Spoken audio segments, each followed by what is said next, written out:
que se ponga verde. Ahora, ya lo tienes, ya lo tienes.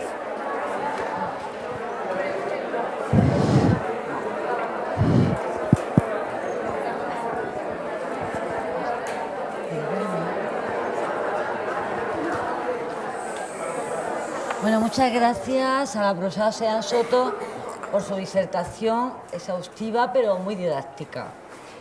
Todo ello de tener ocasión de estudiarlo, no solo en el seminario 11, sino también, como han visto, la guía del alumno, en uno de los bloques dedicado a la formación de la enfermería en España. Por lo tanto, gracias. Es cierto que ella sabe muchísimo de todo esto y además lo ha vivido en primera persona. A pesar del calor que estamos padeciendo, pero no pasa nada porque hay otros niños en países que incluso están muriendo en este momento, por lo tanto no nos vamos a quejar. Aprovechen la oportunidad de hacerle alguna pregunta de esas que de verdad que yo no sé.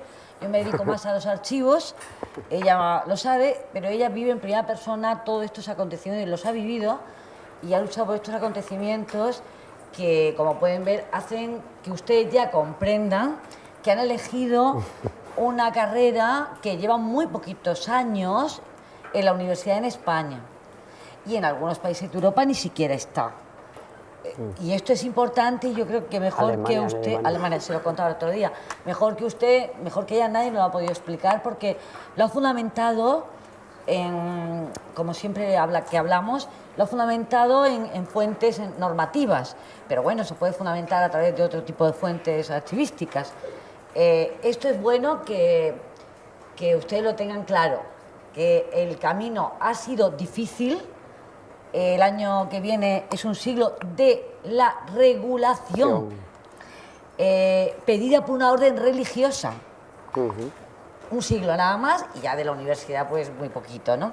Así que yo sí la voy a poner, voy a abrir un poco el hielo, bueno, hielo con lo que está cayendo, es un decir, una metáfora malísima. Y sí le quiero preguntar a la profesora Sellán cómo ve la conjunción entre el crecimiento de la investigación, el corpus doctrinal, y dentro de los hospitales y del organigrama, pues el desarrollo profesional. Porque a mí esto siempre, sabe ella, que me ha creado una dicotomía absoluta. Si voy a un hospital, digo, no, si yo estoy investigando a este nivel. Y siempre me ha creado gran dicotomía. Muchísimas gracias y si es tan amable, con este micrófono no, porque solo es para grabar. Bien, pues muchas gracias, profesora Hernández, por la pregunta. En mi opinión, no hay un correlato entre el desarrollo académico e investigador y el ejercicio profesional en los servicios de salud. La pregunta, ¿por qué? Hemos alcanzado el desarrollo pleno académico dentro de la disciplina, si bien tiene que consolidarse evidentemente muchas cuestiones que ustedes irán viendo paulatinamente. Sin embargo, en el ejercicio profesional, por ejemplo, en un hospital, el sistema de salud, no hay lo que se llama un catálogo de puestos de trabajo. Catálogo de puestos de trabajo. No existe. No existe. Por tanto, un especialista en salud mental, que ya tenemos especialistas, puede o no ejercer la profesión en salud mental. Puede estar en la consulta de digestivo o bien en el neonato infeliz o bien en quirófano. Es decir, hay profesionales especialistas formados a través de un contrato de formación pagado a través de los presupuestos generales del Estado, es decir, estamos hablando que la formación EIR es una formación pública, por tanto, sale de las arcas de Hacienda. Formamos especialistas para no haber puestos de trabajo de especialistas. Bueno, por tanto, primera cuestión problemática. No existe puestos de trabajo porque no existe ese catálogo. Dos, los cambios culturales no se transforman, no hay esos cambios culturales por decreto ley que aparece en el Boletín Oficial del Estado. Ustedes ya saben que hay una ley de protección a la infancia, por supuesto hay una ley de igualdad de género y no por ello, ustedes saben, leen, ¿no? Igual que yo, escuchan, pues se pegan los niños, a las mujeres, a los ancianos, en fin, estas cosas, ¿no? Bien, pese a la protección, claro, es que el cambio no solamente es porque diga una ley y haya unas penas por eso, es que tiene que cambiar las mentalidades. Y el cambio de mentalidades es un cambio educativo y eso tarda tiempo. Por tanto, hay ciertas culturas instauradas dentro de los hospitales que ese cambio tardará un poco. Para que ocurra, tiene que haber eso que se llama, en muchos textos, profesionalismo. Es decir, que de alguna manera existan esos puestos de trabajo, exista un catálogo de puestos de trabajo y que los ocupen las personas que tienen la preparación necesaria para ello. Es decir, la carrera profesional de los enfermeros y enfermeras en España se reduce a un puesto de gestión, que no es un puesto profesionalizado en el sentido de los concursos y cómo se establecen, o las direcciones. Y en mi opinión, eso se tiene que cambiar. Y yo espero que ustedes sean capaces de cambiarlo. Muchas gracias, profesora.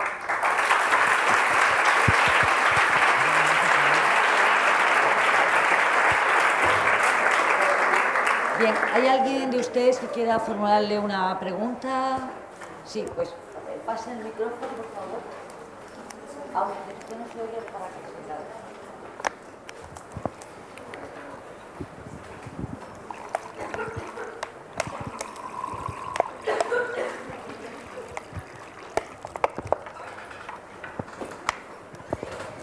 Hola. Hola. A ver, yo quería, después de ver tanta evolución, de cómo ha ido evolucionando la profesión, es más bien una observación, ¿vale? Mía, quería saber si usted piensa que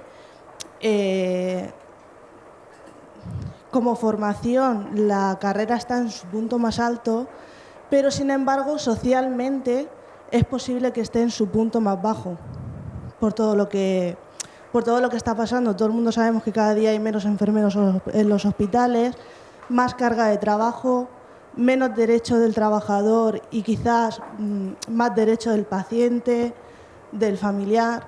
Entonces, a pesar de que su formación sea muy alta, creo que socialmente la profesión está en su punto más bajo. ¿Y exactamente qué es lo que usted quiere que yo le conteste? ¿Cuál es mi opinión sobre qué? Sí, o sea, sobre si a pesar de la evolución ha ido a más, Sí. Socialmente hemos ido a menos.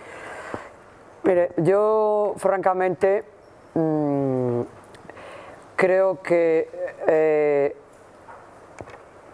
es una realidad en cuanto a la formación y el desarrollo. Socialmente, afortunadamente, ha habido una serie de cambios de protección a las personas. Es decir, yo he vivido la época, en mi ejercicio profesional existencial, del paternalismo con respecto a los enfermos y a sus familiares, donde quien llevábamos un uniforme estábamos investidos de autoridad y se hacía lo que decidían otros. Entonces, otra cosa, los derechos de los pacientes me parece fantástico, me parece un logro social, porque yo soy persona, independientemente que tenga distintos roles al cabo del día. Entonces, cuando por ejemplo estoy en la facultad, tengo el rol de profesor o profesora, ¿no? Pero si voy al hospital, por ejemplo, a ver a mis estudiantes de cuarto,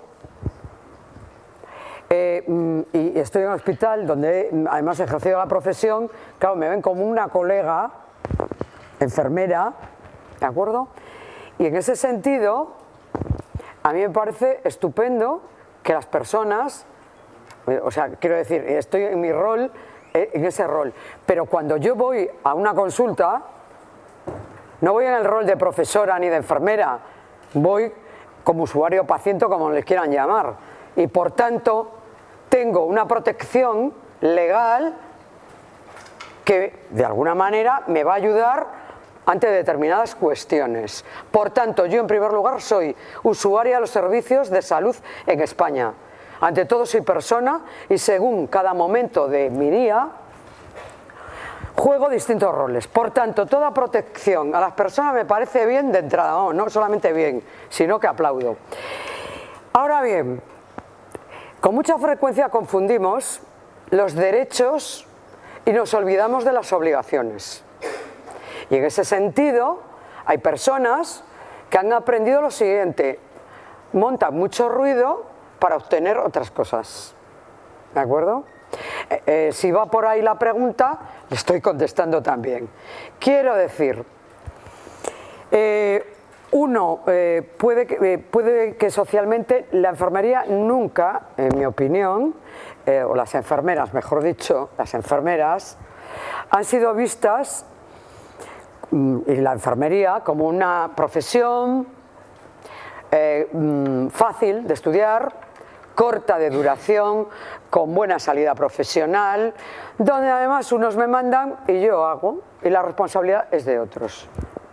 Esto en las mentalidades está ahí. Claro, aquellos que hemos ido, digámoslo coloquialmente, con el pie cambiado, donde fácil o no fácil, esto lo es en función, depende de donde estudies. 2, esto de que me manden o no, nunca he sido sumisa, ¿vale? 3, me he creído lo de la autonomía, me he creído la liberación de la mujer, yo, le estoy hablando de mí, me he creído una serie de cosas. Por tanto, es decir, cuando yo hablo que soy enfermera, y me moriré siendo enfermera, independientemente que mi actividad sea académica o investigadora, es una filosofía. Es decir, cuando uno no renuncia a sus orígenes, cuando uno, de alguna manera, lo que hace es tratar de que mejoren las condiciones, en el ámbito del trabajo, las condiciones en el contexto académico, las condiciones de los estudiantes también. Cuando yo estudié, los estudiantes no teníamos derechos a muchas cosas.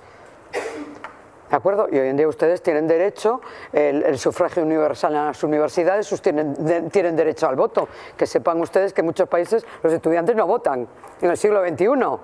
Que el rector o el decano lo eligen los profesores y punto. Entonces, en ese sentido, ¿qué está bajo el tema de enfermería? No, lo que está bajo es el tema del empleo precario, vergonzoso.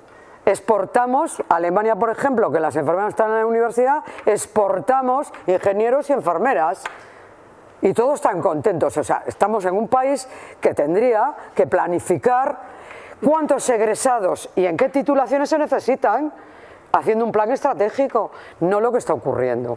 Por tanto, la ciudadanía no tiene la responsabilidad de muchas de las cosas que nosotros vemos y nos parecen mal cuando estamos con un uniforme. No, el problema es que igual que en la televisión, los productos que nos ponen y consumimos, se hace que la gente vaya en una dirección. Esto es lo que ocurre. Y entonces, por eso hay que tener pensamiento crítico, hay que seguir estudiando, hay que cuestionar, poner en solfa todo lo que me dicen. Y por eso la importancia que tiene el conocimiento de la historia, de las fuentes y, evidentemente, de no quedarse simplemente con el titular, con el envoltorio, sino profundizar e ir al contenido. Dicho de otro modo, entiendo perfectamente que muchos familiares y muchos pacientes a veces su comportamiento sea de determinada manera.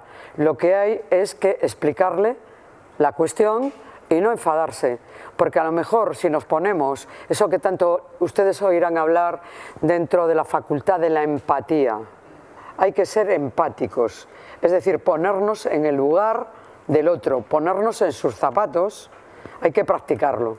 Por tanto, yo entiendo que muchas veces los pacientes y familiares tengan una distorsión de la cuestión en base, bueno, pues a todo lo que acontece. No sé si le he contestado.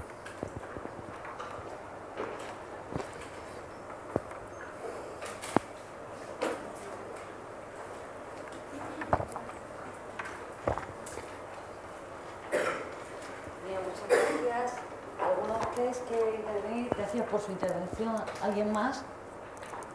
Sí, tan solo quiero dar las gracias de nuevo a la profesora Sellán porque se ha desplazado desde su universidad en nuestro tren, porque no tenemos AVE, y dice que lo ha pasado muy bien, que ha leído varios periódicos y es encantadora.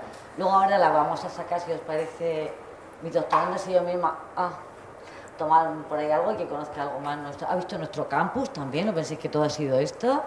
Y le ha parecido un campus muy bonito. Y bueno, pues gracias, gracias, gracias. Vamos.